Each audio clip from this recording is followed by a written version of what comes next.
Shalom pemirsa yang diberkati, senang sekali kita bisa berjumpa lagi dalam program Kings, pertemuan para raja-raja. Ini adalah Kingdom Influencer Group Sharing, kelompok berbagi daripada para Kingdom Influencer. Kami tidak mencoba untuk hadir menjadi oposan atau memperkeruh suasana atau membuat sesuatu menjadi lebih membingungkan, tetapi kami biasanya membahas dari berbagai perspektif yang lebih luas, khususnya perspektif secara alkitabiah dalam pandangan atau paradigma kerajaan. Topik yang kita akan bahas malam ini adalah apakah Pentakosta ketiga akan terjadi. Ya, itu adalah topik yang menjadi bahasan kita malam hari ini. Nah, apakah para narasumber setuju dengan istilah Pentakosta ketiga? Pastor Joy, bagaimana? Shalom saudara, saya bersyukur bisa masuk dalam acara ini. Jadi memang dari awal Pentakosta ini menjadi sebuah Pentakosta ketiga ini menjadi sebuah pernyataan yang menjadi sebuah yang bisa dikatakan untuk perdebatan, tapi juga bukan perdebatan, tetapi lebih cenderung kepada apa sih sebenarnya Pentakosta yang ketiga gitu, dan apakah memang itu pasti terjadi, dan apakah memang harus namanya Pentakosta ketiga.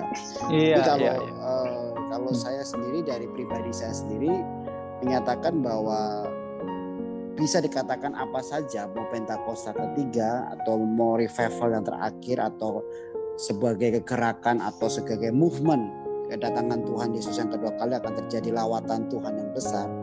Cuma memang ini sebuah tren yang disampaikan oleh pendeta Niko sendiri, Pastor Niko, waktu dia mendapatkan dari Tuhan. Nah memang kalau kita kembali ke perkataan Pentakosta, itu ada Pentakosta yang pertama di mana murid-murid Tuhan Yesus mendapatkan urapan atau Roh Kudus di loteng atas, waktu itu gereja mula-mula. Tapi setelah ada Pentakosta itu akan terjadi Pentakosta yang kedua. Nah, Pentakosta yang kedua pun kita belum bisa mengatakan itu sebagai Pentakosta yang kedua karena dapat dari mana dan asal usulnya dari mana, dan itu pun terjadi di Azusa Street ya, kalau nggak salah, oleh Pastor William Seymour. Sama di Wales Inggris bukan? Apa? Ya di Inggris juga sebenarnya. Pergerakan. Ya, apakah di Wales Inggris juga termasuk ya?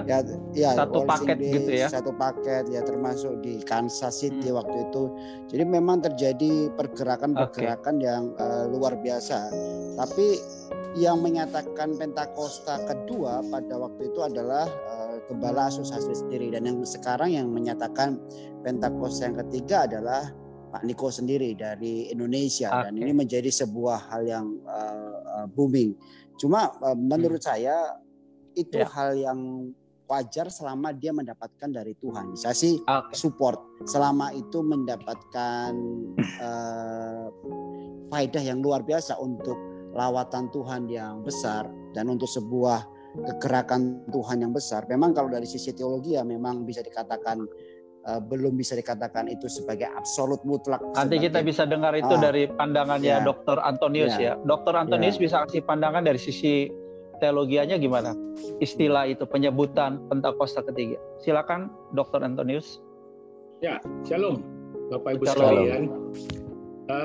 Sebelum kita masuk kepada istilah Pentakosta ketiga, kita perlu menyadari bahwa kita ini terdiri dari berbagai aliran atau dogma, dari gereja-gereja Protestan, gereja-gereja Injili, dan gereja-gereja Pentakosta.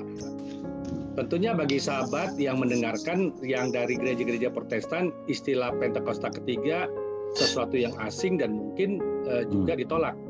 Demikian juga yang Injili, sebagian menolak, sebagian bisa menerima. Ya. Gerakan Pentakosta sendiri bagaimana orang-orang yang ada di gereja Pentakosta?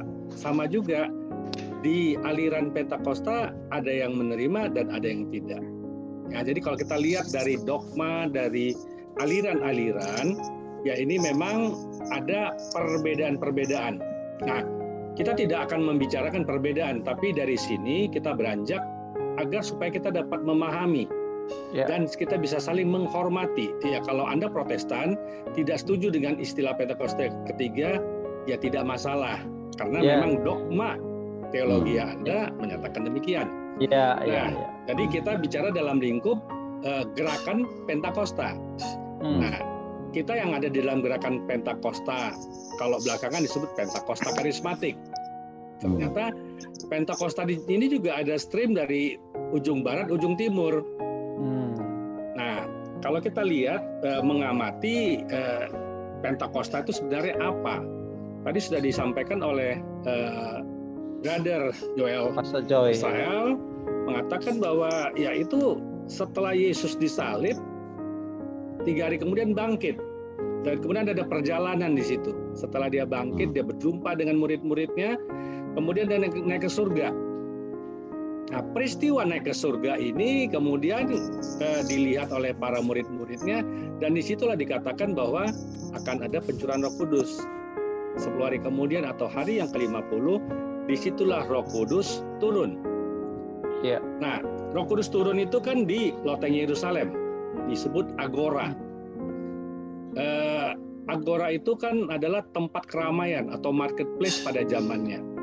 Sehingga tatkala pencurahan Roh Kudus yang ditandai dengan lidah-lidah api pada zaman gereja purba, banyak orang bisa berkumpul. Artinya loteng Yerusalem bukan tempat retret di gurun, tapi betul-betul di tengah kota, di pusat kota. Artinya maknanya adalah bahwa masalah Roh Kudus ini bukan saja urusan gereja, tapi urusan semua orang. Semua umat manusia punya kepentingan terkait dengan pencurahan Roh Kudus. Karena ini ada karya ilahi. Nah, kalau kita lihat bahwa ini adalah eklesia pertama muncul, artinya kita lihat zaman gereja purba polanya seperti yang tadi sudah saya sampaikan. Ada aniaya, iman bertumbuh, dan kemudian orang berjumpa dengan Tuhan Yesus. Tatkala berjumpa dengan Tuhan Yesus, Roh Kudus berkarya. Dan kemudian Roh Kudus berkarya, terjadi perubahan karakter. Dilanjutkan dengan penjangkauan jiwa-jiwa. Jadi model sistematikanya mulai dari ada persoalan besar, ada pertumbuhan iman, ada perjumpaan dengan Tuhan Yesus, Roh Kudus berkarya di dalamnya, dan kemudian ada perubahan karakter dan terjadi penjangkauan jiwa. Nah, sekarang kita melihat dalam sudut pandang yang lain bahwa manifestasi Roh Kudus di dalam gereja purba itu kita bisa katakan seperti yang dikatakan dalam Korintus 12. Ada karunia pewahyuan, ada karunia ilham, ada karunia kuasa. Nah, kalau kita lihat pola ini, apakah ini terjadi di dalam gerakan-gerakan Pentakosta yang disebutkan tadi? Nah, tentu ini menjadi sangat debatable di kalangan Pentakosta itu sendiri. Nah, saya tidak ingin lanjut ke masalah itu. Oke, silakan Pak Abram. Baik, jadi poinnya adalah bahwa masing-masing denominasi gereja ya, itu tentu punya pandangan masing-masing, ya kan? Ya, juga kita tidak perlu mempertentangkan karena memang kata Pentakosta ketiga itu sebetulnya juga tidak ada di Alkitab, tidak tertulis seperti itu di Alkitab, ya kan? Tetapi Pak Antonius justru membagikan kepada kita malam hari ini bahwa betapa pentingnya peranan Roh Kudus. Kita sangat memerlukan pekerjaan Roh Kudus, ya. Dan di gereja purba jelas pekerjaan Roh Kudus itu terjadi secara luar biasa. Oke, baik. Nanti kita akan lebih membahas malam hari lebih kepada bagaimana kita bisa ngalamin Pentakosta ketiga tanda petik, dalam arti begini, yang setuju pakai istilah itu oke, yang enggak juga oke, tapi ada hal yang pasti kita bisa sepakat sama-sama. Pastor Dios ini pernah mengikuti perayaan 100 tahun pencurahan Roh Kudus di Azusa Street. Pastor Dios boleh bagikan kepada kita semuanya dan juga kepada para pemirsa, apa sih yang spesial, yang luar biasa dan akibat daripada atau dampak daripada pencurahan Roh Kudus dari Azusa Street itu? Silakan Pastor Dios. Iya, baiklah pemirsa, saya dapat anugerah saat itu dengan gerakan roh ketika mendengar bahwa 100 tahun kemudian dari saat 2006 dikatakan bahwa akan terjadi pencurahan Roh Kudus yang sangat besar. Sehingga saya ambil flight langsung menuju ke LA dan mengikuti seminggu penuh di sana.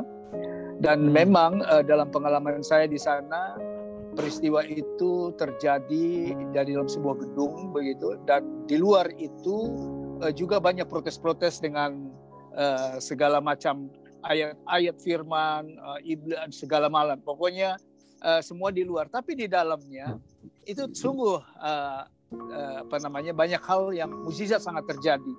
Dalam arti seperti begini, kalau kita dengar di WC orang mulai teriak tepuk tangan, dan mereka banyak mengalami kesembuhan atau hal-hal mukjizat yang terjadi.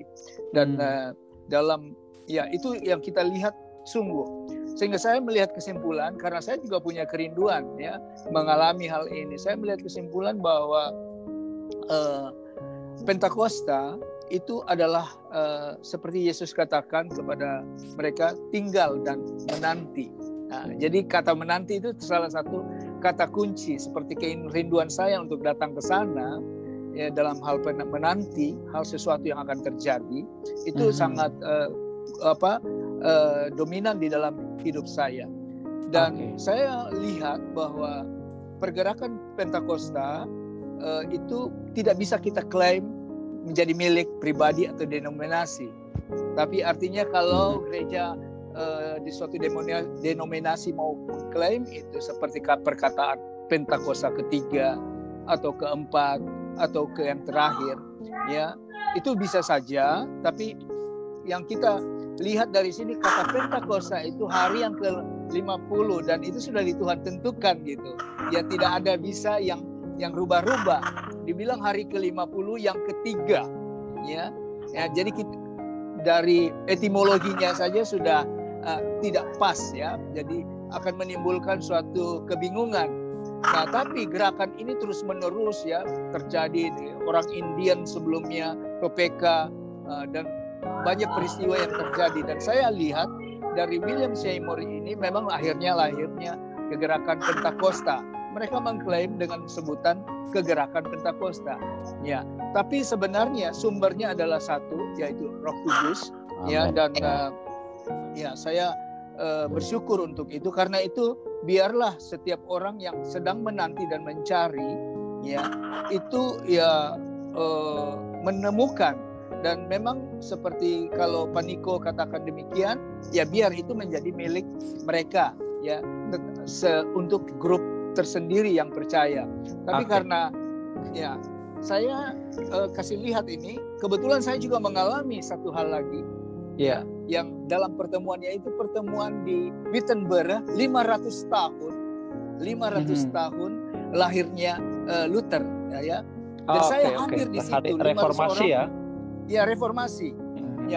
Ini juga demikian, dan ini ditulis terjadinya only happens once every years. Jadi artinya cuma 500 tahun sekali terjadi, dan saya hadir di situ, dan saya lihat bahwa di situ mereka punya satu tujuan, adalah 1 billion souls, sehingga lahirlah suatu gerakan global network, church, yang tujuannya adalah billion souls, billion souls. Dan ini saya lihat bahwa pergerakan Holy Spirit ini kita nggak bisa tentukan, ada yang ketiga, keempat, karena Pentakosta menurut pandangan saya adalah satu kali. Tetapi masa yang Tuhan akan tentukan itu ya bahkan sampai setiap lidah mengaku bahwa Yesus Kristus adalah Tuhan, ya itu pasti ada sesuatu yang spektakuler, dan saya rasa pekerjaan Roh Kudus akan ambil bagian yang paling terbesar di situ. Baru-baru ini di berita Netherlands, oh iya Pak, silakan Pak. Apa lanjut berita Netherlands? Oke, berita Netherlands saya lihat di berita pagi, di tulisannya yang pagi itu kabinet Netherlands tunduk tunduk kepada corona. Terus saya mulai berpikir, Filipi 2 ayat 9-10 bahwa suatu saat adalah setiap lidah akan mengaku, setiap lutut akan berlutut, dan lidah mengaku bahwa Yesus Kristus Tuhan. Berarti ada sesuatu yang spektakuler yang akan terjadi. Nah, salah satu ahli pandemi yang ketika ditanya, seandainya nanti akan terjadi lagi sesuatu yang lebih parah, apakah persiapan saudara? Ya, dan itu dia tidak bisa jawab. Karena apa? Bagaimana saya bisa mempersiapkan sesuatu yang kami tidak tahu sebelumnya? Nah, demikianlah juga gereja Tuhan. Ya, kita mau tahu Roh Kudus, pencurahan Roh Kudus yang kesekian kali, kita nggak pernah tahu. Ya, persiapan apa? Kita cuma tahu bahwa suatu saat akan ada terjadi bintang-bintang di langit, pulau akan digulung, ya, bintang langit berjatuhan. Sehingga persiapan kita hanyalah kita tahu bahwa Roh Kudus akan menuntun kita dalam hal yang ini. Oke. Ya. Terima kasih Pastor Dios. Nah, menarik sekali bahwa masih ada perayaan yang ke-100 tahun untuk pencurahan Roh Kudus di Azusa Street, ya. Yes. Dan William Seymour, kita bisa sebut dia sebagai bapak kegerakan atau tokoh sentral dari kegerakan atau pencurahan Roh Kudus di Azusa Street, ya. Beliau dengarnya dia bernubuat bahwa 100 tahun kemudian dari pencurahan Roh Kudus di Azusa Street itu akan ada pencurahan Roh Kudus berikutnya yang jauh lebih besar dari yang pernah terjadi di Azusa Street. Oke, nanti saya akan ke Pak Kenny untuk Pak Kenny akan memberitahukan share ayat-ayat firman Tuhan, janji-janji Tuhan mengenai apa sih akan terjadi di akhir zaman, ya, dan juga nubuatan-nubuatan yang sudah beliau juga sangat ingat betul beberapa pernyataan Tuhan yang nanti beliau bisa share. Tapi saya ingin kita sedikit membahas ini. Tolong diberi tanggapan yang singkat pada jelas. Mengapa selalu terjadi penurunan? Jadi begini, ketika lawatan Pentakosta yang kita sebut tanda petik kata pertama kali di Loteng Yerusalem, ada masa keemasan gereja yang luar biasa, kalau nggak salah 400 tahun ya.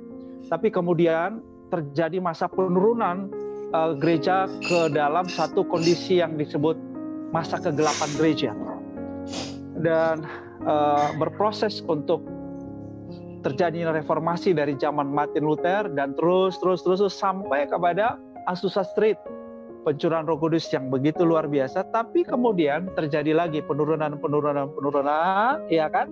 Atau seperti apa yang dialami juga di kota Soe di Timur Tengah Selatan pada tahun 1965, 1966. Setiap tahun kita juga rayakan peristiwa itu.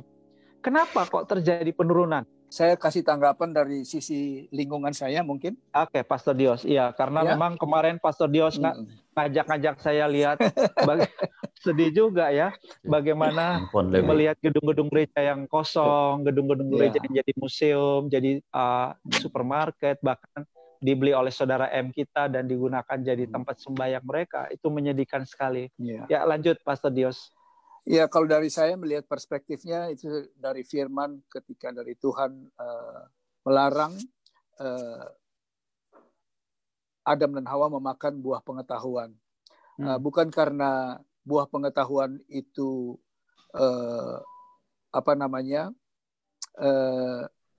tidak baik, karena justru kita punya pengetahuan semakin baik. Namun saya lihat di situ ada kata kuncinya, berarti bahwa mereka independen dari Tuhan, karena sebelumnya mereka hidup berelasi dengan Tuhan dengan Roh Kudus, ya. Namun ketika mereka mengambil itu keputusan itu, mereka berkata, udahlah kami independen, kami nggak tergantung. Nah, dengan demikian ketidakketergantungan kepada Tuhan itulah pengetahuan. Nah, itu yang kita sebut dengan pengetahuan. Mereka boleh mengatur sendiri. Dan di Eropa ini pengetahuan begitu tinggi dan sangat luar biasa, sehingga orang mulai pakai logika, comfort zone. Mereka tidak perlu lagi Tuhan. Ya, itu yang saya lihat secara singkat, individualisme dan lain sebagainya, karena pengetahuan. Dan ya karena sumber dari tadi itu yang saya bilang bahwa bukannya kita tidak baik untuk mengerti karena punya pengetahuan, tapi pengetahuan ini didasarkan dengan dasar independen. Jadi kita tetap perlu Roh Kudus untuk mengerti segala sesuatu dalam hal ini.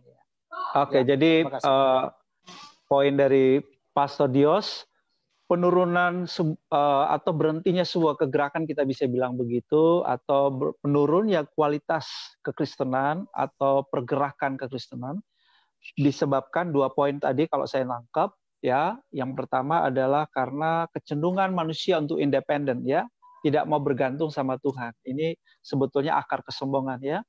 Yang kedua adalah dengan bertambahnya pengetahuan, manusia berkanjang kepada pengertian dan logika-logika, sehingga iman itu tidak menjadi hal yang diperhatikan lagi atau diperlukan, karena manusia lebih mempercayai pengetahuan atau logikanya.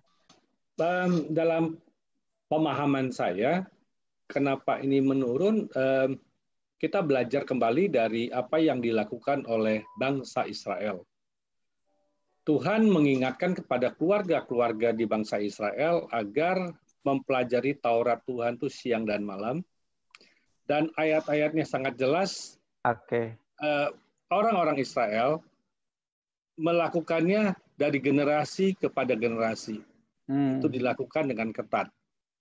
Jadi pelayanan intergenerasi terjadi di zaman bangsa Israel. Di Indonesia, di berbagai belahan dunia lain, intergenerasi ini juga terjadi. Tetapi ada yang sama sekali intergenerasi ini tidak terjadi. Ayah tidak mendidik anaknya. Orang tua tidak mendidik anaknya. Ya, jadi budaya, sosial budaya, lingkungan ini yang menyebabkan. Jadi keluarga itu adalah jembatan generasi bagi penerusan mandat ilahi. Umat yang kubentuk, kujadikan untuk memuliakan nama Tuhan.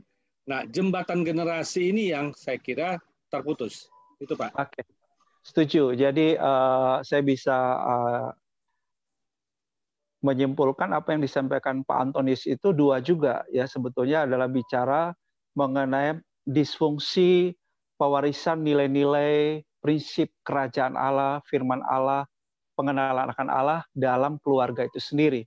Kegagalan dari para orang tua untuk juga memuridkan anak-anaknya, seperti yang Tuhan perintahkan pada Musa untuk para ayah ajarkan pada anaknya berulang-ulang. Jadi kesimpulannya kegagalan pemuritan. Saya setuju bahwa ini bukan hanya terjadi dalam keluarga, tapi justru ini juga terjadi di dalam gereja. Jadi nggak ada pemuritan dalam keluarga, tidak ada pemuritan dalam gereja. Kegagalan pemuritan inilah yang menyebabkan terjadi penurunan. Baik, Pastor, maksud saya Pak Vincent Juang, silakan Pak Vincent. Oh ya, terima kasih. Selamat malam buat kesempatan ini. Jadi penting sekali, tadi sudah dijelaskan sebelumnya, bahwa Pantekosta ini itu dijanjikan Tuhan Yesus kepada murid-muridnya, dan dikatakan Roh Kudus. Jadi Roh Kudus itu, dengan kata roh, kita mulai memikirkan hal-hal yang roh. Itu kadang-kadang sulit kalau kita hanya fokus pada logika atau pengetahuan. Jadi kita harus ada sebuah ilmu yang bisa ada korelasinya atau ada hubungan antara logika dan juga roh. Dan pengaruhnya sangat besar, karena saya lihat pesan Yesus kepada murid-muridnya itu, sebelum pencurahan Roh Kudus, mereka berkumpul dan berdoa. Dan kita lihat penting sekali, saya rasa ini bukan dimiliki oleh denominasi tertentu, tapi seluruh orang-orang percaya, karena kita lihat dari pengalaman Petrus, bagaimana Petrus seorang nelayan pemberani waktu dia menemani Yesus di saat penganiayaan, dia mengalami sebuah ketakutan, bahkan dia menyangkal bahwa dia mengenal Yesus. Pada waktu pencurahan Roh Kudus, kita melihat Petrus menjadi manusia yang baru.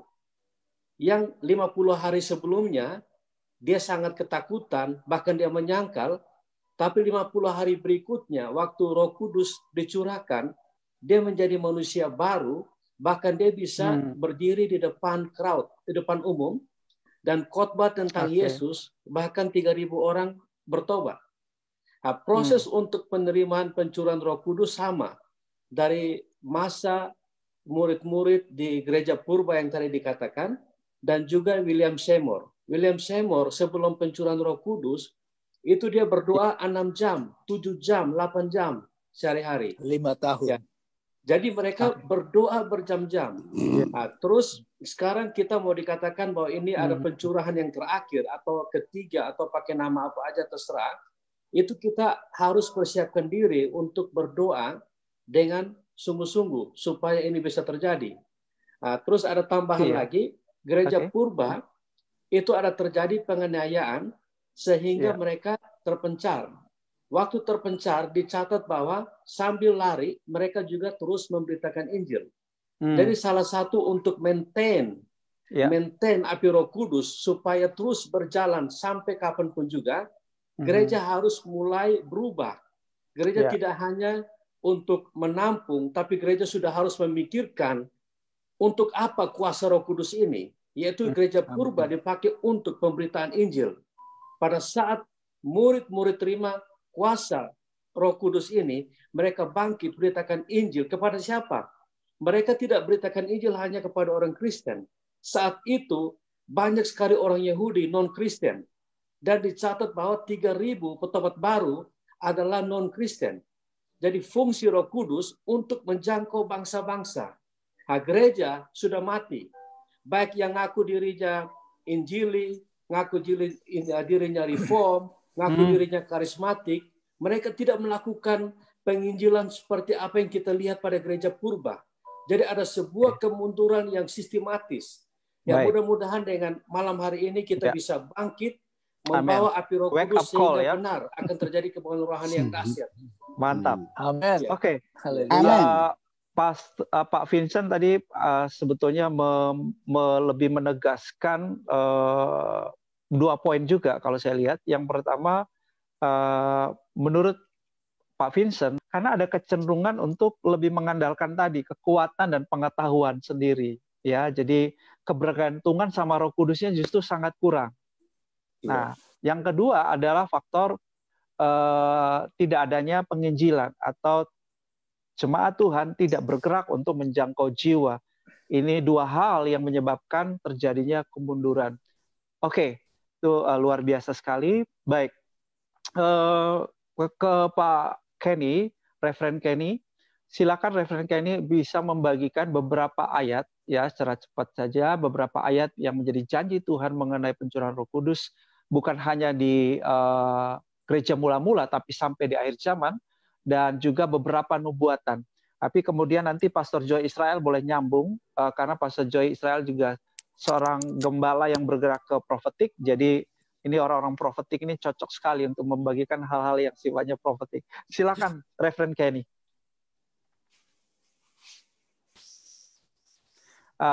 Mic-nya dihidupkan dulu, Pak Reverend Kenny, ya.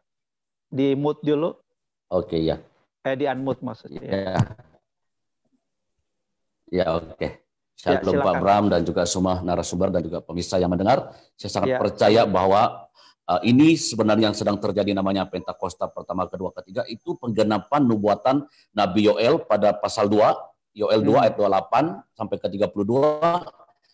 Katakan di situ akan terjadi pencurahan Roh Kudus ya pada hari-hari terakhir, dan di mana itu digenapi dalam Kisah Rasul pasal 2. Ya, Kisah Rasul pasal 2 ayat 1 sampai 4, dan waktu mereka berkumpul di loteng tadi sudah disentuhkan di Yerusalem, dan ada 120 orang akhirnya melihat ada lidah-lidah api, dan juga ada terjadi pencurahan Roh Kudus, dan sebagian besar mereka ataupun semua mereka berkata-kata dalam bahasa yang baru. Ya, mereka mulai berkata-kata dalam bahasa asing, bahasa yang orang yang ada di sekitar, dan hari itu terjadi kegerakan yang besar. Dan akhirnya mereka katakan, beberapa bilang, wah ini sedang mabuk ini. Tapi kata Petrus bangkit, oh ini baru jam 9 pagi, tidak mungkin mabuk. Dan dia rujuk Yoel pasal 2 tadi, dan ini sudah digenapi. Dan itu dalam Kisah Rasul pasal 2 ayat 17 sampai 21. Ya, terjadi pencurahan Roh Kudus, dapat mimpi, penglihatan, nubuatan, ya, teruna dan orang tua, dan bukan nanti dia bilang ada gumpalan asap, bulan dan api, itu masih dalam terus berjalan. Tapi apa yang terjadi adalah mereka semua dipenuhi Roh Kudus, mereka mulai bangkit dengan bahasa roh dan karunia-karunia, bahkan kata firman Tuhan itu juga digenapi seperti di dalam Matius pasal yang ketiga ayat 11. Matius 3 ayat 11 katakan, Yohanes Pembaptis katakan, aku baptis kamu dengan air, tapi dia yang akan datang. Dari rujuk Yesus, dia akan baptis kamu dengan Roh Kudus dan dengan api. Dan itu Yesus satu daripada dia bukan hanya datang mati di kayu salib untuk menyelamatkan semua orang yang percaya, karena dia katakan sudah selesai di situ, tapi dia juga datang untuk membaptis semua orang percaya dengan Roh Kudus dan api. Ya, api. Makanya lidah api turun. Jadi mereka mulai bangkit, dan yang intinya mereka mulai berani bersaksi. Nah, seperti tadi disentuh oleh beberapa narasumber bahwa terjadilah namanya tuaian jiwa-jiwa. Orang yang berkumpul mendengar, dan hari itu 3.000 orang bertobat. Itu tercatat di dalam Kisah Rasul pasal yang kedua ayat 41-47. Itulah gereja. Ya, Kisah 2 ayat 41-47. Terjadi pertobatan besar, dan mereka mulai hidup dalam gaya hidup yang baru, new normal, di mana rasul-rasul, pengajar rasul-rasul, mereka belajar tentang kingdom, kerajaan Allah, dan mereka pecah-pecahkan roti, bukan seperti sekarang 1 bulan sekali, tapi dari rumah ke rumah, mereka hari-hari mengalami Kristus. Sebagian besar orang-orang Pentakosta karismatik yang mengalami waktu itu, dan mereka bicara tentang ada ujian awal dan ujian akhir.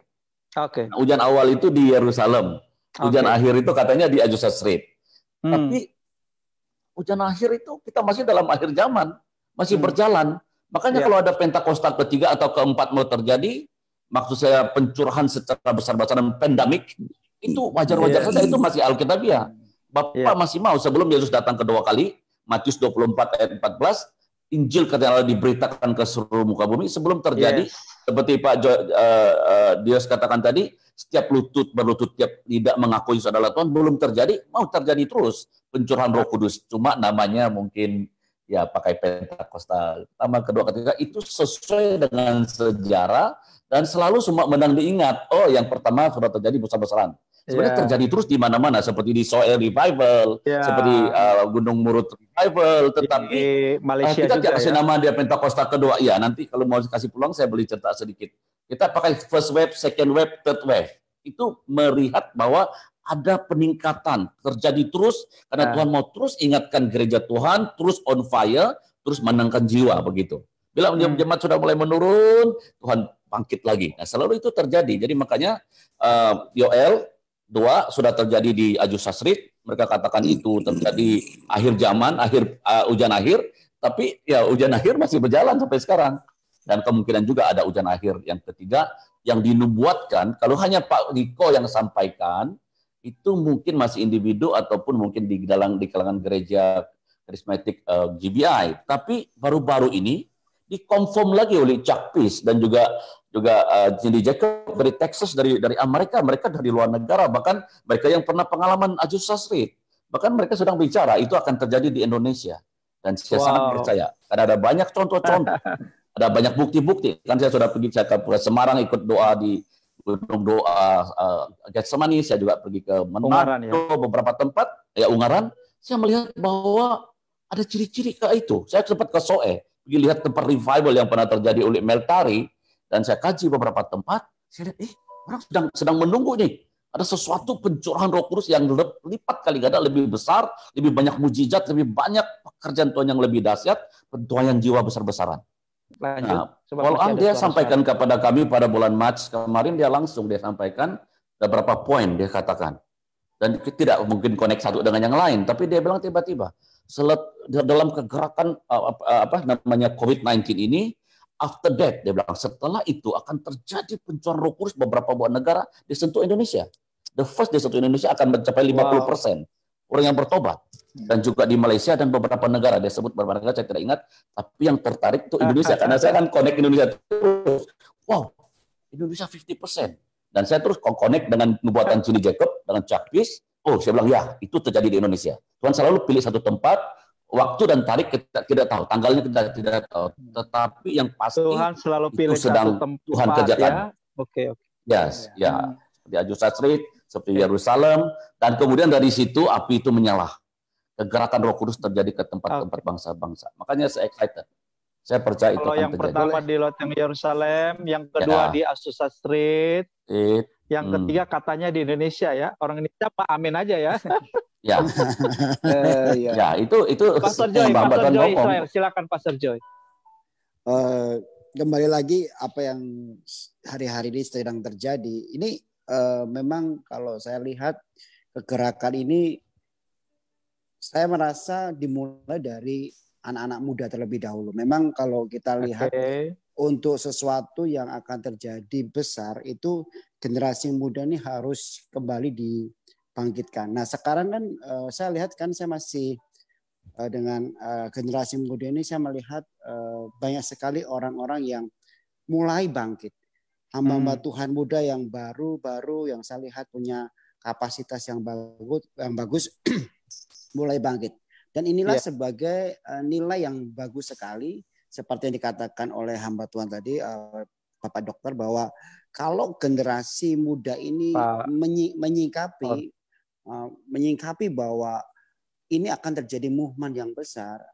Seperti Yoel tadi dikatakan bahwa akan terjadi pencurahan Roh Kudus, bahwa anak-anak laki-laki dan perempuan akan bernubuat, orang-orang yang tua akan mendapatkan mimpi, taruna-taruna akan mendapatkan penglihatan. Nah ini kalau terus bergerak sangat luar biasa. Dan saya percaya kalau generasi muda ini diselamatkan terlebih dahulu, dan memang ini tugas dari bapak-bapak rohani juga untuk bisa menjadi sebuah bergandengan tangan, untuk bisa menjadi sebuah movement untuk menjangkau pelayanan mereka. 3 generasi begitu ya. Ya.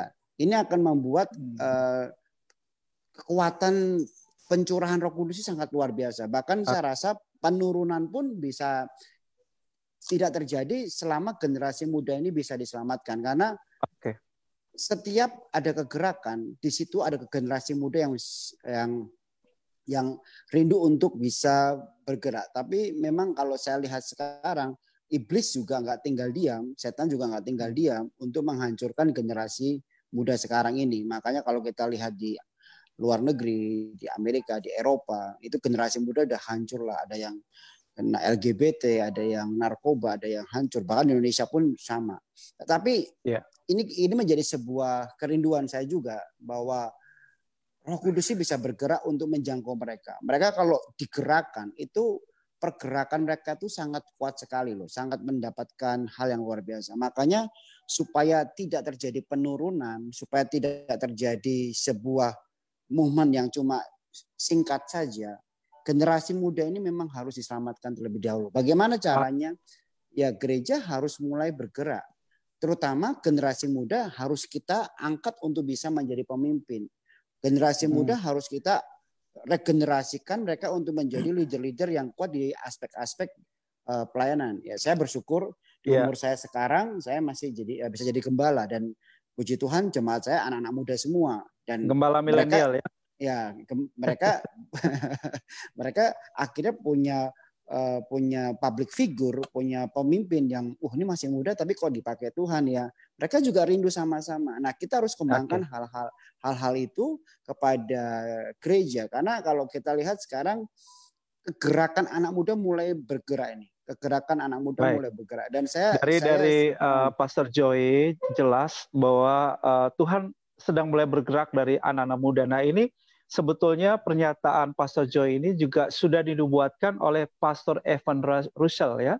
Itu Pastor Evan Russell dari Planet Shaker itu kayaknya gembalanya Pak Vincent ya. Pastor Evan Russell. Beliau mendapat penglihatan bahwa ada sebuah pencurahan Roh Kudus, api yang tercurah di Indonesia, dan dia lihat jutaan anak-anak muda yang bangkit dengan penuh iman, penuh semangat mengasihi melayani Tuhan dan sangat radikal. Dan juga dari Indonesia akan ada satu kegerakan misi dari anak-anak muda ini kepada bangsa-bangsa. Iya, dan jadi juga saya dengar ada yang mengatakan dan juga bernubuat bahwa ada 2 negara atau 2 bangsa yang akan menjadi pusat kegerakan anak muda, yaitu Indonesia dan Brasil. Dan di Brasil sudah terjadi. Di Brasil ratusan ribu anak-anak muda betul-betul cinta Tuhan. Nah, kita lagi menunggu di Indonesia. Pastor Joy, ada yang mau ditambahkan? Jadi sekarang saya menghimbau sih beberapa teman yang gembala-gembala senior. Saya bilang kasih space buat anak-anak muda ini bisa mulai untuk bisa tampil. Walaupun kita memang takut ada sesuatu yang sifatnya mungkin karakter mereka belum terbentuk. Tapi saya rasa ini waktunya. Kalau senior atau pemimpin-pemimpin atau bapak-bapak rohani atau gembala-gembala yang sudah sepuh ya, udah tua, nggak kasih regenerasi. Ini Roh Kudus ini mungkin nggak bisa kayak saya bisa katakan melempem gitu loh ya, karena memang sebuah kegerakan tuh harus ada sesuatu pemicunya dari generasi yang muda-muda ini. Makanya mungkin bagus sekali kalau kita bisa kasih space hari-hari ini. Saya punya anak 2 perempuan, anak saya juga saya kasih space untuk bisa menyampaikan isi hati Tuhan. Saya biarkan mereka untuk termotivasi untuk menyampaikan apa yang Tuhan mau, dan anak muda juga di gereja, dan itu hal-hal yang luar biasa, dan itu akan menjadi sebuah kekuatan yang long term ya, karena memang kita sekarang berdoa untuk movement ini juga short term ya, sampai kedatangan Tuhan yang kedua kali, dan memang ini akan terjadi kegerakan yang luar biasa gitu. Ya, Oke, jadi diperlukan gembala-gembala atau pemimpin-pemimpin yang berhati Bapa, yang memang menjadi Bapa dalam pengertian menjadi Bapa itu artinya melatih, melengkapi atau membesarkan anak-anaknya untuk anak-anaknya bahkan menjadi lebih baik dari Bapak-Bapak itu sendiri ya. Oke, kita akan lanjutkan dulu kepada poin yang terakhir yang saya mau kita bahas lebih dalam, yaitu apa yang harusnya kita lakukan, langkah-langkah apa yang harus kita lakukan.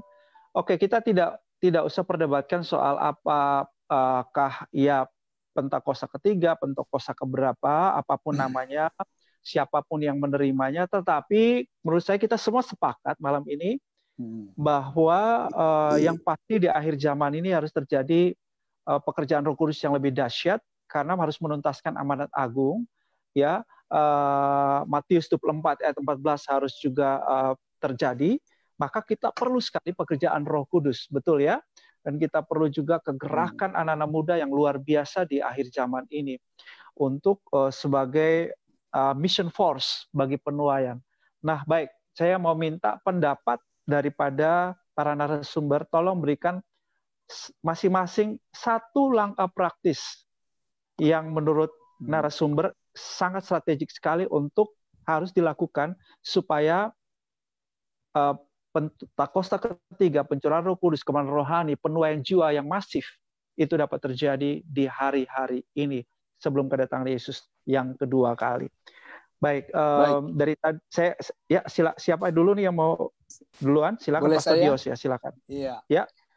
Iya, jadi saya lihat seperti yang dimaksud tadi dari Yoel 2, tadi umumnya mengatakan bahwa setuju saat ini sudah terjadi. Nah, itu menurut pendapat saya justru belum terjadi ya. Sedang baru tetesan cipratan-cipratan kecil. Karena persoalannya adalah dalam penantian nanti di masa-masa sukar itu, disitulah Roh Kudus begitu luar biasanya dalam pribadi-pribadi ya, untuk mengingatkan, karena fungsinya adalah penolong ya. Jadi dia menolong kita. Sebentar Pastor Dio, sebentar. Halo Pastor Dio, sebentar ya. Ini menyambung dari Pastor Joe Israel tadi. Sebetulnya saya hanya mau kasih contoh. Pastor Dios ini sudah meletakkan pengembalaannya kepada anak muda usia 22 tahun. Wow. Ya, dan di gereja dia kebanyakan anak-anak muda yang berkhotbah, anak-anak muda yang melayani, dan dia seperti seorang yang hanya ya nggak ada kerjaan, seperti tidak ada kerjaan di gereja, dan sekarang malah Tuhan mengarahkan dia untuk memberdayakan ekonomi gereja-gereja dengan membuat unit-unit usaha seperti pabrik tempe, pabrik tahu, bahkan di negara apa itu, Pastor, kita ke sana itu? Hongaria. Austria, bukan Hungary. Austria apa?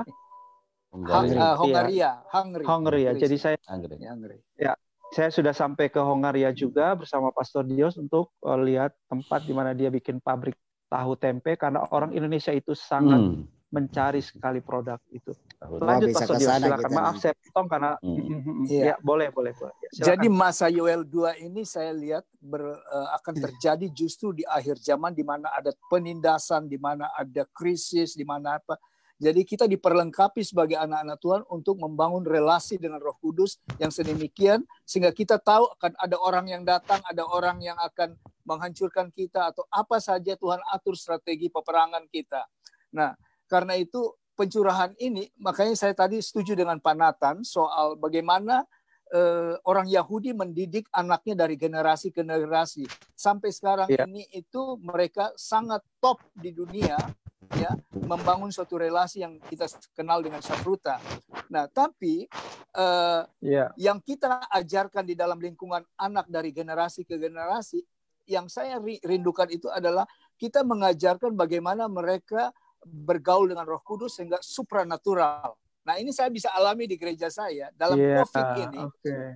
COVID ini semua orang bahkan penatua lari. Artinya apa?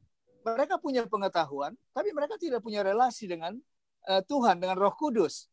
Ya, sehingga saya berani tanpa, maksudnya dengan masker, saya tahu bahwa kalau Petrus dengan bayangannya orang sembuh, pasti di lingkungan saya itu semua virus akan mati. Sehingga saya masuk IC, masuk apa, ya jujur tidak pakai yang demikian. Dan ini harus kita transferkan kepada anak-anak kita, ya generasi demi generasi. Kita ini dipanggil menjadi pasukan, ya pasukan depan, ya yang menghadapi. Tidak perlu ada rasa takut, ya tidak ada rasa takut. Saya harus mengubur 5 orang dalam bulan ini, dalam waktu 1 bulan. Ya, jemaat kami 46 orang terkena COVID. Ya, 3 meninggal dan 2 saya kubur punya dari jemaat lain. Nah, maksudnya saya gini loh, karena persoalan Roh Kudus ini, ya. Dia akan menemani kita, menolong kita mendapat penglihatan, pewahyuan dan suatu keberanian. Kalau hamba-hamba Tuhan sembunyi, ya, mana ada roh ketakutan di dalam Tuhan. Di kerajaan Allah tidak ada sedikit ketakutan. Dan ini kita harus transferkan kepada anak-anak kita. Karena itu saya bersama anak saya, kami mengunjungi jemaat-jemaat yang sakit, yang COVID, ya. Kita tidak perlu ada rasa takut. Nah, ini yang saya rasa bahwa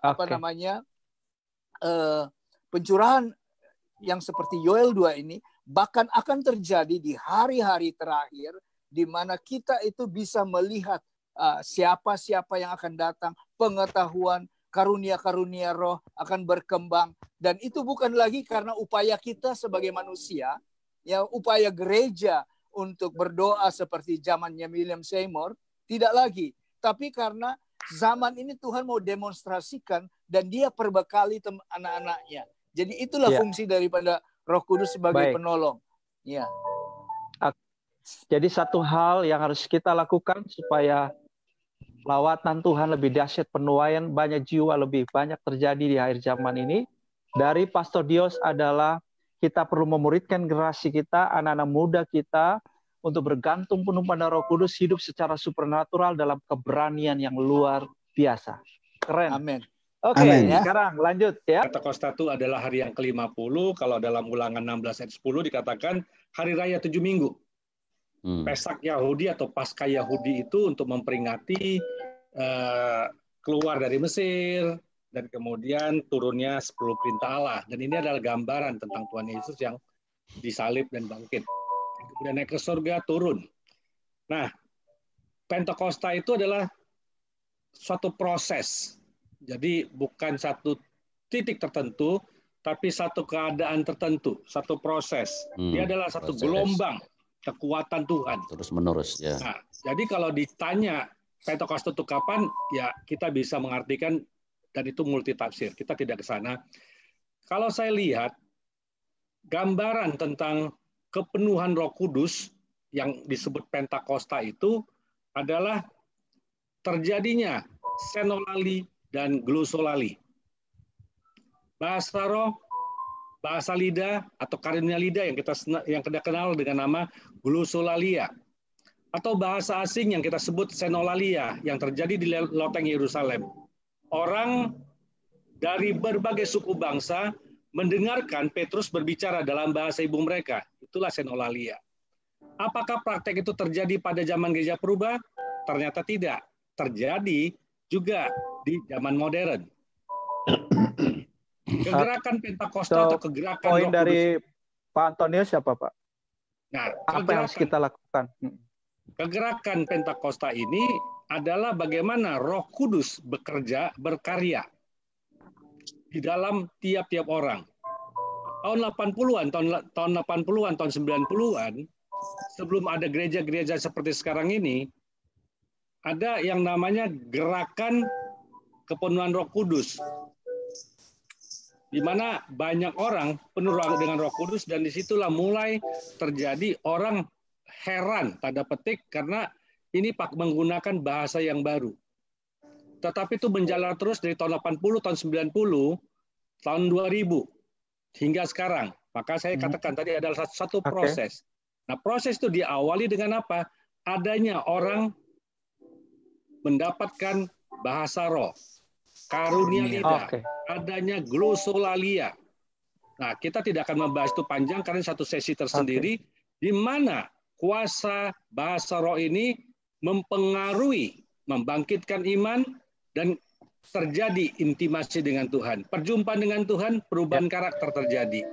Ya, kalau orang itu lakukan secara terus-menerus. Ya, kalau seperti tadi dikatakan biar pet, mati hidup, tentu karakter tidak berubah dan dia sama dengan manusia lainnya. Dan dia adalah tanda ilahi yang dikenakan di satu poin dari Bapak Antonius adalah pentingnya untuk kita terus-menerus mengalami kepenuhan Roh Kudus, ya. Ya, mengalami kepenuhan Roh Kudus itu terus-menerus. Ya, kita ada istilah baptis Roh Kudus, kepenuhan Roh Kudus, tapi ini cerita berbeda. Nah, kepenuhan Roh Kudus ini menjadi tanda meterai bagi orang yang hidup benar di dalam Tuhan. Saya tambahkan kalau tidak salah, terima kasih Pak Antonius dan tim waktu itu bisa 17 bahasa mereka keluar setelah kepenuhan Roh Kudus saat itu. Iya. Maksudnya 17 bahasa apa terjadi? Pastor Dios. Iya, artinya mereka pergi ke Korea, ya mereka berbahasa Korea, mereka pergi ke mana?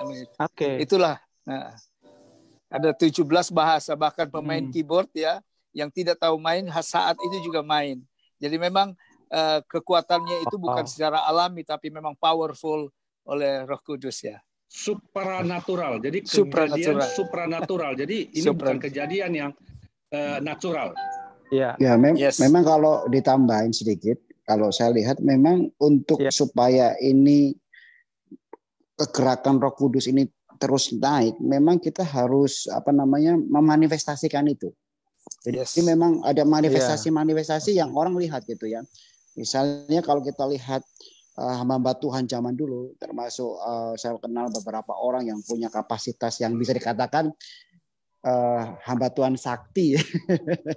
Jadi dia tuh ada kesaksian-kesaksian yang luar biasa ya. Orang lumpuh datang, terus tiba-tiba kakinya bisa ada lagi.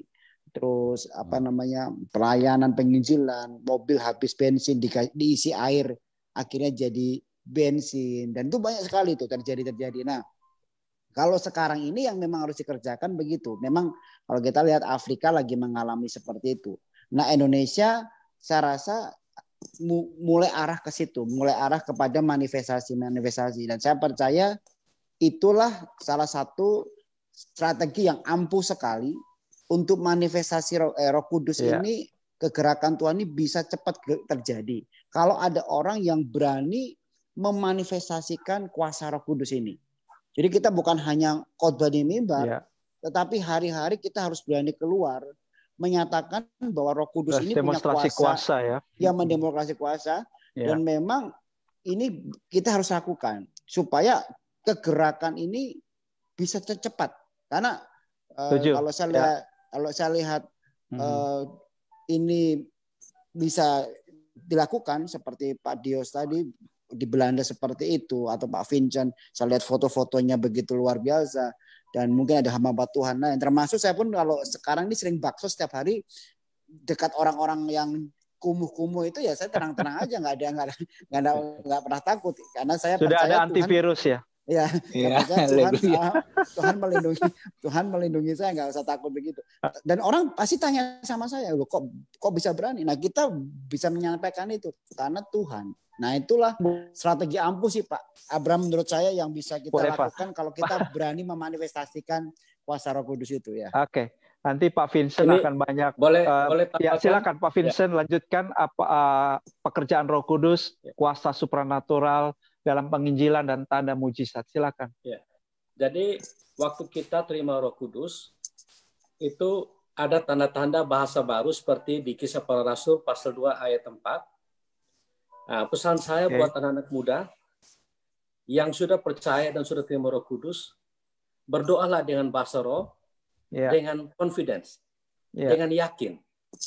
Jadi kita mulai mengimpartasi, kita punya kepercayaan, belief system, untuk supaya menjadi saya yang akan mempengaruhi dunia, bukan dunia mempengaruhi saya.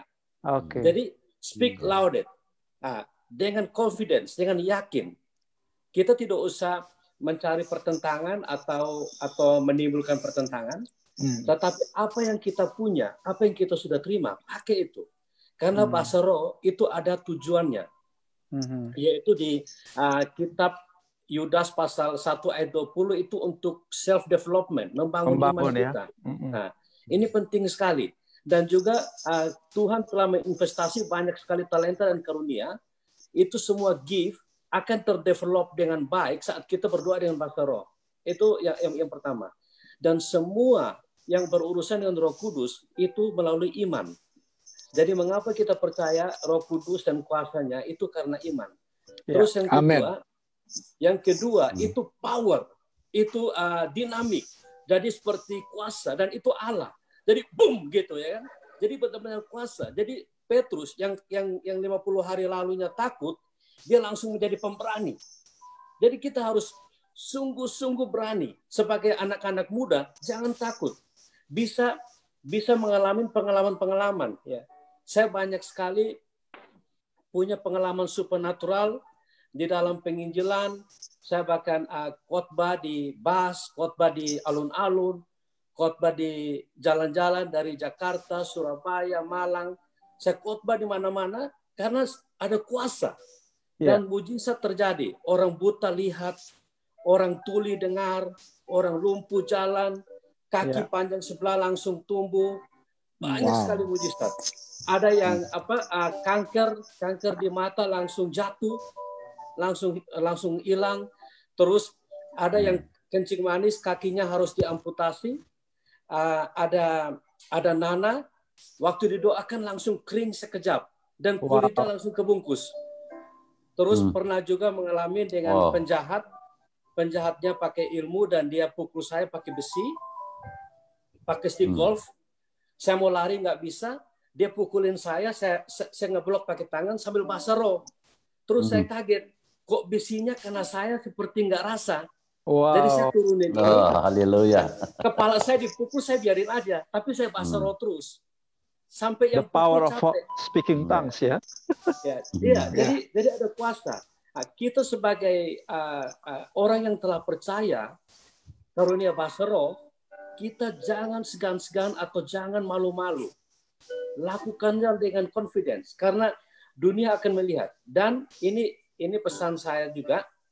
Dunia itu kita punya kesempatan besar. Dunia itu suka yang aneh-aneh.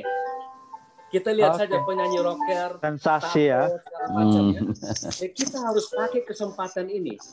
Dulu waktu saya masuk ke gereja, lihat orang bahasa Roh, saya pikir mereka gila, ya kan? Tapi tidak apa-apa, orang mungkin pikir kita gila.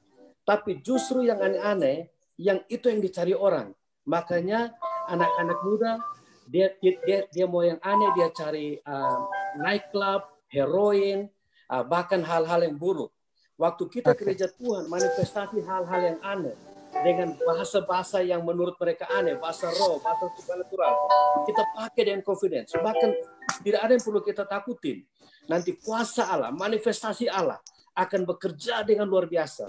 Amin. Ya. Oke, rupanya beberapa narasumber, Pastor Dios, Bapak Dr. Antonius, Pak Vincent, Pak Pastor Joy, kurang lebih sama ya, mengkonfirmasi satu dengan lain. Saya yakin pemirsa itu mendapat pesan yang kuat sekali malam hari ini, oke? Nah, saya kasih kesempatan dulu buat Pastor Abraham Suala. Silakan Pastor Abraham Suala, berikan satu pendapat Bapak, apa sih yang harusnya kita lakukan hari-hari ini supaya terjadinya penuaian jiwa-jiwa secara masif atau kebenaran rohani yang kita rindukan. Silakan Pastor. Ya, salam. Terima kasih untuk kesempatan. Saya senang sekali mendapat ilmu dan masukan-masukan dari Abang yang bukan sekedar berteori, tapi sudah langsung dipraktekkan, dan itu saya suka. Nah, ada dua kalimat kunci yang ingin saya sampaikan, atau saya ingin saya ingin memberikan pemikiran. Yang pertama adalah bagaimana supaya bisa tidak ada penurunan tapi peningkatan, yaitu yang pertama kalimat itu kita harus ada keseimbangan pengajaran. Itu yang pertama.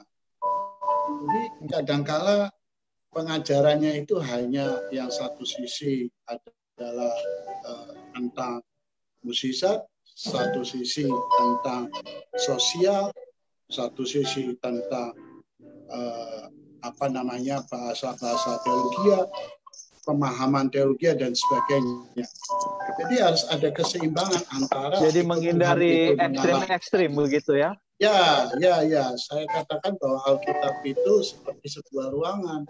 Ya, ada lampu, ada meja, ada kursi. Kalau misalnya ada keseimbangan pengajaran itu enak. Saya mendidik jemaat saya seperti itu. Maka dalam tahun lalu Pak Joel Israel, Joy Israel pernah menjadi salah satu pembicara tahun yang lalu untuk doa 10 hari. Itu saya ambil semuanya hamba Tuhan yang profetik. Semuanya ngeroh semua. Tapi tahun sebelumnya saya membahas orang-orang yang berteologi. Apa itu bahasa roh dan sebagainya. Pak Joy menjadi salah satu. Salah satunya adalah Pak Dodo.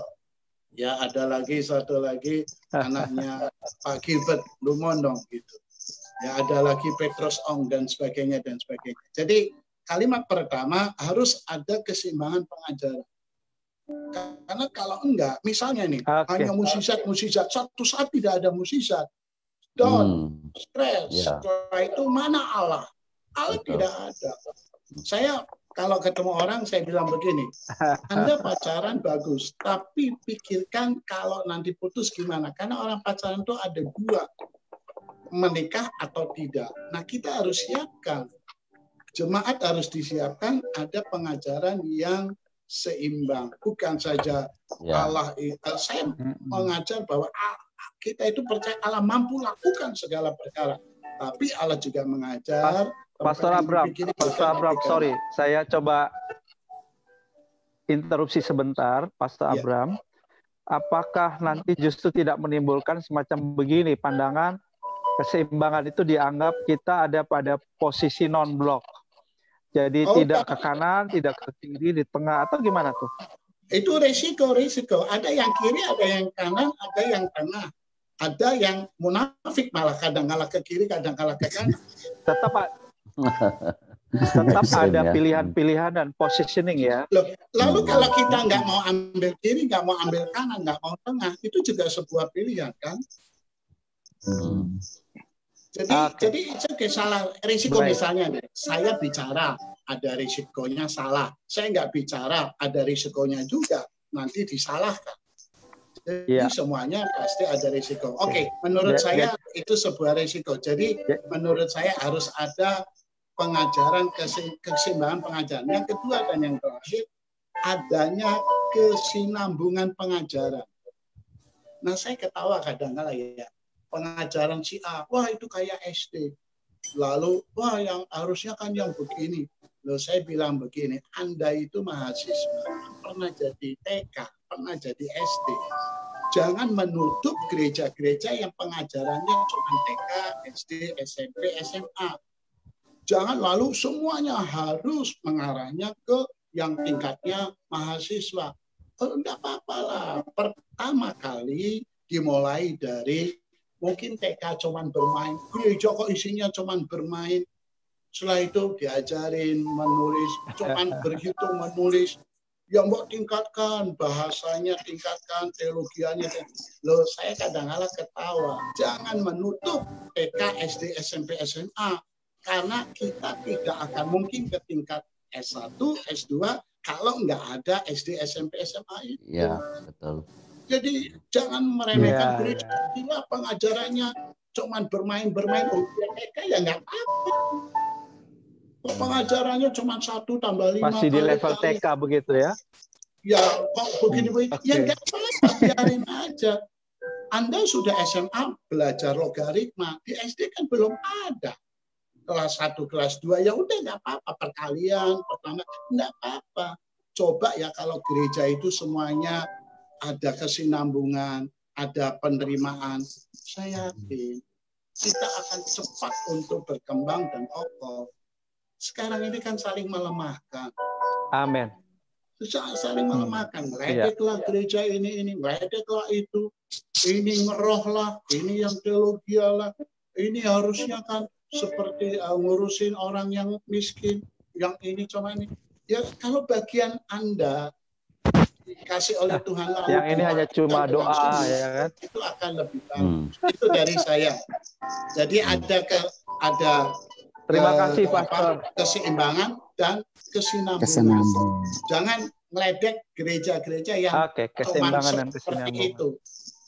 Anda jadi mahasiswa kan dari SD, SMP, SMA. Jangan tutup SD, SMP, SMA.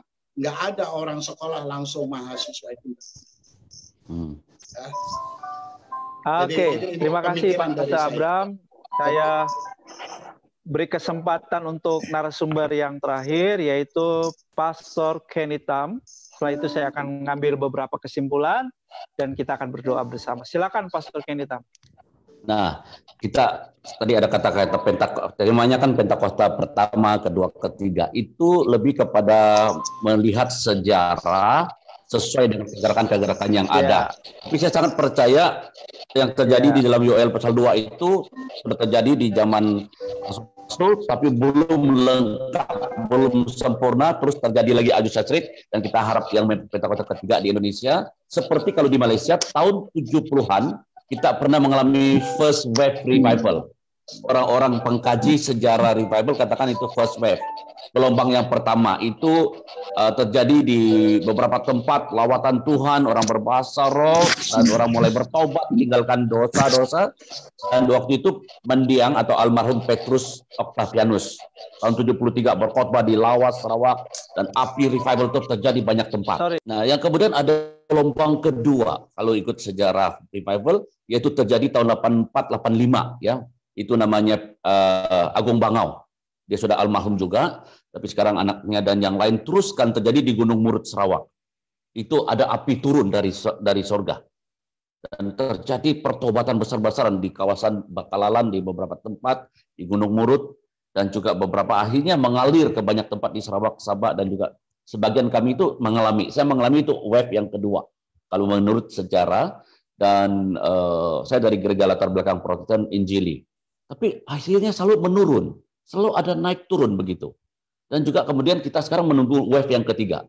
Sebenarnya kalau tidak terjadi pandemik ini tanggal 24-26 bulan Mei ini kami ada namanya revival wave. Kita menanti satu wave yang baru, gelombang untuk membakar, menyalahkan api, berkobar-kobar mengasihi Tuhan, melayani Tuhan, dan menjangkau jiwa-jiwa.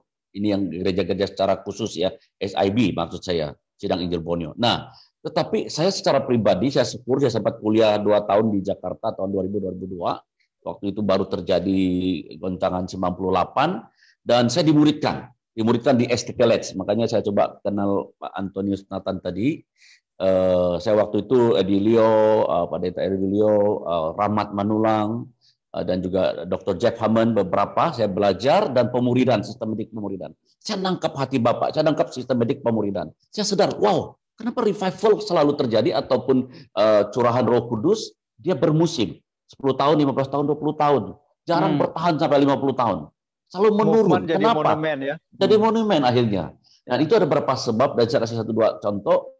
Kadang-kadang akhirnya ada sebagian, karena di dunia ini kan menurut Peter Wagner, bahwa ada beberapa gelombang. Satu gelombang Katolik yang mengalir seluruh dunia, kedua adalah Protestan Injili. Orang-orang Reform dan yang lain masih pertahan pandangan Martin Luther, John Calvin, dan yang lain, dan teologi ini berkembang maju. Yang sebagian besar tidak begitu setuju lagi terjadi bahasa roh, mujizat tidak perlu karena sudah ada teologi, sudah digenapi Alkitab, sudah ada wahyu, dan dokter-dokter sudah ada. Tadi ini kurang percaya mujizat, dan itu berkembang di mana-mana, termasuk di dalam gereja di Malaysia. Dan saya lihat juga di Indonesia, saya pergi beberapa tempat, dan tetapi ada sekumpulan orang yang namanya Pentakosta karismatik. Ini terus praktik dan karunia roh dan yang lain. Tetapi sebagian besar ada terlalu ngeroh, ada yang sebagian terlalu ekstrim. Dua area tadi sudah disentuh. Nah, saya bersyukur saya pergi ke Indonesia ini, saya belajar dalam satu grup, satu paradigma baru. Kita membangun kingdom, termasuk dengan Pastor Bram dan tim. Kita menghadirkan kerajaan Allah di muka bumi seperti yang di sorga. Jadi kita bukan lagi membangun denominasi, walaupun tetap ada denominasi itu masih dipakai, tetapi spiritnya tidak terus berkembang. Kita kembang build the kingdom, visi kingdom, menjangkau jiwa, dan sama-sama ada sistematik pemuridan, membapakkan generasi, mempersiapkan generasi. Nah, makanya saya balik ke Malaysia, sudah lebih 10 tahun ini, saya ada sistematik pemuridan. Saya mempersiapkan, saya punya anak-anak rohani dan jemaat yang bergabung, sudah berapa ribu orang datang dan pergi, dan mereka harus ikut satu sistematik pemuridan. Dasar, mereka harus dilahir baru, dipenuhi Roh Kudus, mulai berdoa orang sakit sembuh, dan apa yang pernah kami alami itu saya turunkan. Karena saya tahu kenapa tidak terjadi terus revival pertama tahun 70-an, kemudian 80-an, tidak menerus, karena tidak diimpatasi ataupun tidak dipersiapkan satu wadah, satu ruangan untuk mereka berkembang bertumbuh. Nah, maka semua jemaat yang bergabung tempat kita itu harus dilengkapi, dimuridkan. Nah, termasuk Pastor Bram datang yang lain. Nah, bukan itu saja, kalau mereka mau berkembang maju, walaupun mereka di berbagai bidang marketplace, mereka tidak sama dengan semua jadi pastor gembala tadi dalam dunia bisnis, dalam dunia perguruan, pendidikan, keuangan, tetapi ada beberapa sekolah teologi yang kami tahu pasti, satu dari SAM, Sekolah Alkitab Malaysia, mereka boleh ambil kelas malam, dilengkapi secara teologi, secara pengetahuan, tetapi juga ada School of Acts, Pastor Raymond Mui, yang tanda mujizat dan kuasa kesembuhan dan yang lain. Nah, kami kembangkan. Siapa yang mau berkembang? Jadi beberapa jemaat saya dan leader itu berkembang dalam ini, seimbang. Sehingga kami menanti satu gelombang yang lebih besar. Yang kita bilang third wave, first wave, second wave, third wave, itu sebenarnya hanya untuk mengenal, oh pernah terjadi di Bakalalan, di Gunung Murut, oh pernah terjadi di beberapa daerah, dan sekarang sedang kita menanti sekali lagi di Sabah Sarawak, dan sebenarnya kita menanti third wave. Sama juga dengan Pentakosta pertama, Pentakosta kedua, ketiga, ya bagi saya itu hanya sebagai satu istilah untuk kita kenal pasti kegerakan-kegerakan. Tapi yang untuk supaya api ini terus menyala, sistematik pemuridan. Fathering, menjadi bapak untuk anak-anak, membesarkan anak-anak supaya mereka melakukan pekerjaan Tuhan yang kita lakukan, bahkan lebih besar, lebih hebat dari kita. Maka Injil kerajaan Allah diberitakan. Itu dari saya. Keren. Wow. Pemirsa, kita sudah mengikuti beberapa pandangan dari para narasumber. Nah, pertama bahwa kita sepakat apapun itu namanya, apapun itu istilah atau sebutannya, tapi kita sepakat bahwa penuaian jiwa-jiwa harus terjadi secara masif di akhir zaman. Untuk itu kita perlu Roh Kudus. Karena tanpa Roh Kudus kita tidak mungkin bisa melakukan pekerjaan amanat agung atau memberitakan Injil kerajaan menjadi kesaksian. Sebab itu kita sangat memerlukan kuasa Roh Kudus untuk memampukan kita sebagai saksi-saksinya. Itulah sebabnya kita perlu terus-menerus penuh dengan Roh Kudus mengaktifasi karunia-karunia Roh Kudus, dan pelayanan kita disertai tanda dan mujizat. Kita perlu keberanian iman untuk melangkah di hari-hari ini untuk mendemonstrasi kuasa kerajaan Allah. Dan kita perlu mulai satu pemuritan yang sistematik. Pemuritan yang sistematik dimulai dari mana? Dimulai dari keluarga. Ayah khususnya, orang tua bertanggung jawab untuk memuridkan anak-anaknya mengenal Tuhan. Dan kemudian para pemimpin rohani mengambil posisi menjadi bapak buat generasi muda khususnya.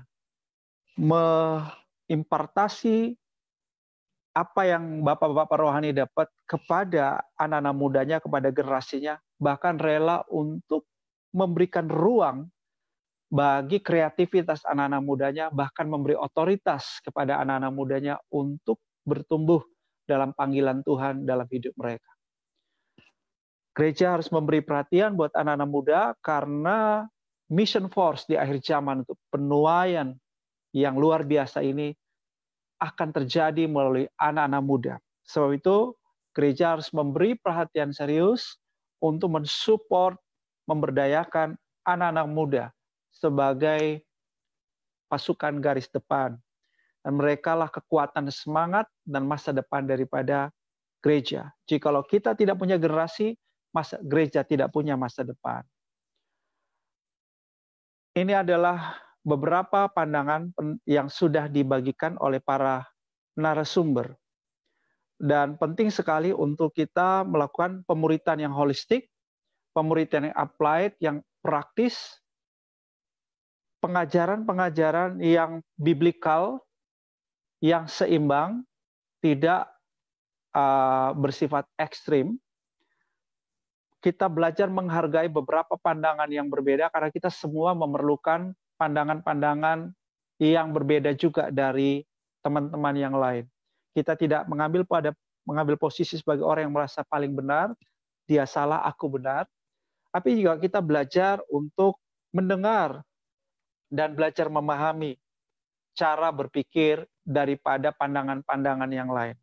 Tetapi yang pasti sumber kebenaran satu-satunya adalah Yesus dan Alkitab. Itulah sebabnya kita tidak perlu juga mempertentangkan satu dengan yang lain atau menghina dan merendahkan satu dengan yang lain, tapi kita juga bersama-sama bergandengan tangan membangun unity untuk penuaian. Sebab tanpa kesatuan tidak ada penuaian. Jadi ini beberapa kesimpulan yang bisa saya bagikan dari apa yang kita sudah dengar dari para narasumber. Saya percaya setiap pemirsa diberkati, dan mari kita sama-sama bersahati, bergandengan tangan, bekerja di ladang Tuhan, menuai jiwa-jiwa dengan penuh semangat. Gebrak, gerakan, berani, kabarkan keselamatan. Itu harus menjadi gaya hidup kita. Gaya hidup setiap jemaat Tuhan, gaya hidup setiap pendeta, gaya hidup setiap yang menyebut dirinya Kristen adalah amanat agung ambisiku. Terima kasih buat para narasumber yang luar biasa malam hari ini. Bapak Dr. Antonius, terima kasih, Tuhan memberkati. Saya sebut revivalist Vincent Juang yang terus berjuang bagi kerajaan surga. Ya. Dan juga Pastor Joy Ismail, pahlawan Allah yang luar biasa. Amin. Juga Reverend Kenny Tam, hamba Tuhan yang sudah melahirkan banyak juga pemimpin-pemimpin hebat, tetap rendah hati, tetap mau belajar, ikut kelas X sampai hari ini. Wow, berikan aplaus buat Pastor Kenny Tam. Luar biasa. Ya, dan Pastor Dios dari Belanda, luar biasa sekali. Pastor Dios baru melewati satu ujian yang besar, di mana 40-an dari jemaatnya terdampak COVID, mengalami COVID-19. Beberapa meninggal. Ini sesuatu yang tidak mudah dihadapi oleh Pastor Dios. Beliau masih tetap bersemangat, senyumannya tetap ada di wajahnya, walaupun sebetulnya mengalami tekanan yang berat. Ini luar biasa sekali. Saya punya kesempatan mengenal beliau waktu di Belanda, lebih banyak waktu sama-sama, dan kami menikmati saat-saat kebersamaan yang luar biasa. Dan Pastor Abraham Swala. Thank you Pastor Abraham Swala. Luar biasa, ini senior kita, sangat terkenal senior kita ini. dan punya link yang luas sekali. Dan yang anehnya, sampai hari ini pun beliau masih senang untuk belajar. Ya, senang untuk belajar sehingga dia ikut discipleship class online setiap hari Senin bersama saya. Berikan aplaus buat Pastor Abraham Suala. Wow, luar biasa. Dan Pastor Vincent, Pastor Abraham Suala ini rumah keduanya adalah Australia. Dia sudah 27 kali bolak-balik Australia, Jakarta, Pastor. Jadi dia sudah sering ke kampungnya Pastor Vincent di Melbourne juga. Ya, ini luar biasa hamba-hamba Tuhan yang bukan saja punya pengetahuan dan berbicara, tetapi mereka adalah pelaku firman. Tuhan memberkati semuanya. Mari kita berdoa. Saya minta Pastor Vincent untuk berdoa buat setiap kita. Bapa dalam surga, terima kasih Tuhan buat anugerah-Mu Tuhan, sehingga kami dapat menerima pencurahan Roh Kudus ini, kami dapat menerima kuasa-Mu ini Tuhan. Amin. Sehingga kuasa-Mu ini dapat manifestasi di dalam hidup kami. Kami akan membawa nama Yesus, menjangkau bangsa-bangsa. Kami akan bersama Roh Kudus dengan kuat kuasanya untuk menjangkau bangsa-bangsa. Kami percaya setiap lutut pasti bertelut, setiap lidah pasti mengaku hanya Yesus Kristus adalah Tuhan dan Allah sampai selama-lamanya. Amin. Amin. Dan para pemirsa, sampai jumpa lagi dalam episode berikutnya dengan topik yang sudah pasti akan sangat memberkati hidup saudara. Sampai jumpa. Terima kasih host yang hebat. Terima kasih. Pak Abraham, selamat berkenal. Terima kasih. Tuhan berkati. Pak Kenny. Jumpa lagi ya Pak Jala. Pak Vincent. Ya. Nathan. Semuanya Tuhan berkati.